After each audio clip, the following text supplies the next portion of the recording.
Office की सख्त दीवारों के बीच जब इमोशंस टकराते हैं तो कहानी सिर्फ काम की नहीं रहती, दिलों की बन जाती है।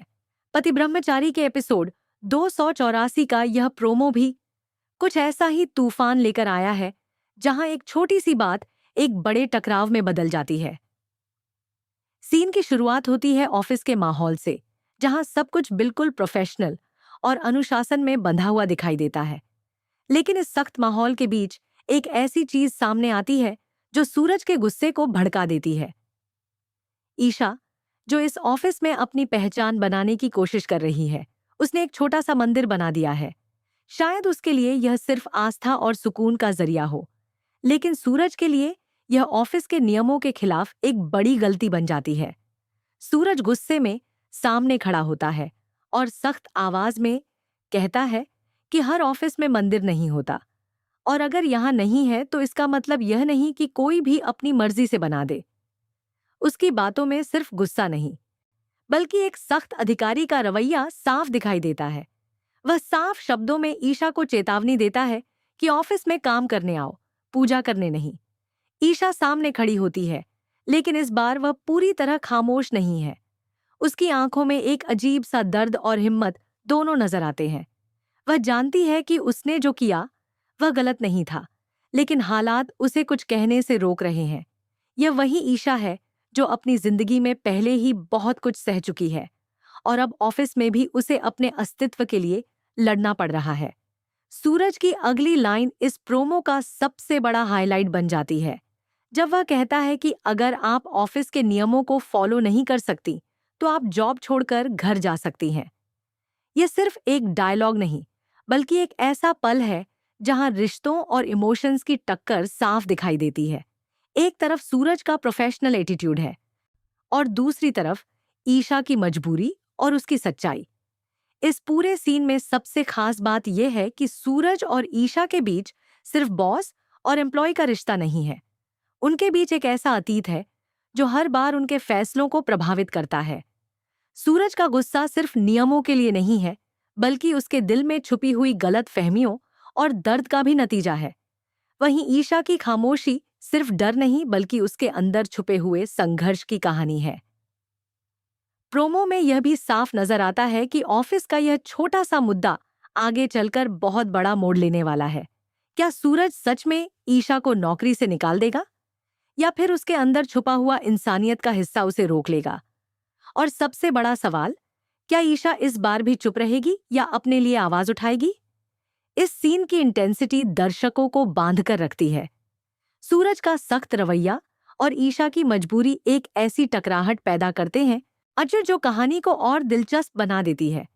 यहाँ सिर्फ एक मंदिर की बात नहीं है, बल्कि यह उस विश्वास और पहचान की लड़ाई है जिसे ईशा हर दिन जी रही है।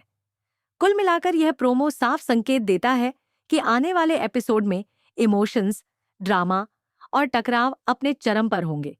सूरज और ईशा के बीच की दूरी बढ़ेगी या कम होगी, यह तो आगे पता चलेगा। लेकिन इतना जरूर है कि यह छोटा सा सीन कहानी में बड़ा तूफान लेकर आने वाला है।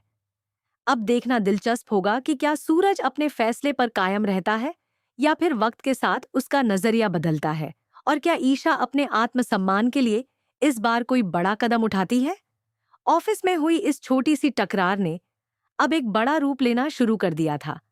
सूरज के सख्त शब्दों के बाद माहौल पूरी तरह बदल चुका था। जहां कुछ देर पहले सिर्फ काम की हलचल थी, अब वहां सन्नाटा और तनाव साफ महसूस हो रहा था। हर कोई यह समझ चुका था कि मामला सिर्फ एक छोटे से मंदिर का नहीं, बल्कि दो जिद और दो सोच के टकराव का है। ईशा अब भी वहीं खड़ी थी, लेकिन इस बार उसकी खामोशी में एक अलग ही गहराई थी। उसके लिए यह सिर्फ नौकरी नहीं थी, बल्कि उसकी मजबूरी, उसका आत्मसम्मान और उसकी जिम्मेदारियों से जुड़ा हुआ फैसला था। वह जानती थी कि अगर उसने यह नौकरी खो दी तो सिर्फ उसका ही नहीं, बल्कि उसकी पूरी दुनिया पर असर पड़ेगा। लेकिन दूसरी तरफ सूरज का रवैया भी साफ था। उसके लिए नियम सबसे ऊपर थे, और वह किसी भी कीमत पर उन्हें टूटने नहीं देना चाहता था। सूरज अपने केबिन में जाता है, लेकिन उसका गुस्सा शांत नहीं होता। वह बार बार उसी बात को सोचता रहता है। बाहर से वह जितना सख्त दिखता है, अंदर से उतना ही उलझा हुआ होता है। उसे समझ नहीं आ रहा होता कि वह ईशा पर इतना नाराज क्यों हो रहा है। क्या यह सिर्फ ऑफिस के नियमों की बात है, या फिर उसके दिल में छुपा हुआ कोई अधूरा एहसास है जो हर बार ईशा को देखकर बाहर आ जाता है। उधर ईशा धीरे धीरे उस मंदिर के पास जाती है जिसे उसने इतनी उम्मीद और विश्वास के साथ बनाया था। उसकी आंखों में आंसू होते हैं, लेकिन वह उन्हें गिरने नहीं देती। वह जानती है कि अगर वह इस वक्त टूट गई तो शायद फिर खुद को संभाल नहीं पाएगी। वह चुपचाप उस दिए को बुझा देती है, जैसे अपने ही एक हिस्से को दबा रही हो। लेकिन कहानी यहीं खत्म नहीं होती। असली मोड़ तब आता है जब ऑफिस के कुछ लोग इस बात को लेकर चर्चा करने लगते हैं। कुछ लोग ईशा के साथ होते हैं तो कुछ सूरज के फैसले को सही ठहराते हैं। धीरे धीरे यह मुद्दा पूरे ऑफिस में फैल जाता है। अब यह सिर्फ एक पर्सनल मामला नहीं रह जाता, बल्कि एक ऐसी बहस बन जाती है जिसमें हर कोई अपनी अपनी राय दे रहा होता है। इसी बीच बंटी भी यह सब देख रहा होता है। वह दोनों के बीच की दूरी को समझता है और यह भी जानता है कि इन दोनों के बीच सिर्फ एक ऑफिस का रिश्ता नहीं है। वह मन ही मन ठान लेता है कि अब वह कुछ ऐसा करेगा जिससे यह दोनों एक दूसरे को समझ सके। दूसरी तरफ आकाश को भी इस पूरे मामले की खबर मिल जाती है। उसके चेहरे पर एक अजीब सी मुस्कान आ जाती है। वह जानता है कि सूरज और ईशा के बीच जितनी दूरी बढ़ेगी उतना ही उसके लिए फायदा होगा। वह इस मौके का फायदा उठाने की सोचने लगता है ताकि वह दोनों के बीच गलतफहमियां और बढ़ा सके।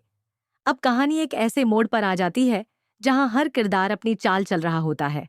सूरज अपने सिद्धांतों पर अड़ा हुआ है, ईशा अपनी मजबूरी और आत्मसम्मान के बीच फंसी हुई है, और आकाश इस पूरे खेल को अपने फायदे के लिए इस्तेमाल करने की कोशिश कर रहा है। इसी बीच एक और इमोशनल पल आता है जब सूरज अकेले में बैठकर अपने पुराने दिनों को याद करता है। उसे वो वक्त याद आता है जब ईशा उसकी जिंदगी का सबसे अहम हिस्सा थी। ये यादें उसके दिल को कमजोर करने लगती हैं, लेकिन वह फिर भी खुद को सख्त बनाए रखने की कोशिश करता है। उधर ईशा भी अपने कमरे में बैठी यही सोच रही होती है कि आखिर कब तक वह हर जगह खुद को साबित करती रहेगी। क्या हर बार उसे ही अपनी सच्चाई के लिए लड़ना पड़ेगा? उसके मन में यह सवाल बार बार उठता है, लेकिन जवाब अभी भी अधूरा है। कुल मिलाकर अब हालात ऐसे बन चुके हैं जहां एक छोटा सा फैसला बहुत बड़ा असर डाल सकता है। अगर सूरज अपने गुस्से में कोई बड़ा कदम उठाता है तो यह सिर्फ एक नौकरी का नहीं, बल्कि कई रिश्तों के टूटने का कारण बन सकता है। वहीं अगर ईशा इस बार चुप रहने के बजाय आवाज उठाती है तो कहानी पूरी तरह बदल सकती है। अब देखने वाली बात यह होगी कि क्या सूरज अपने दिल की सुनेगा या अपने नियमों की, और क्या ईशा इस बार अपने लिए खड़ी होगी या फिर हालात के आगे झुक जाएगी। क्योंकि इस टकराव के बाद जो भी होगा वह इन दोनों की जिंदगी को हमेशा के लिए बदल देगा।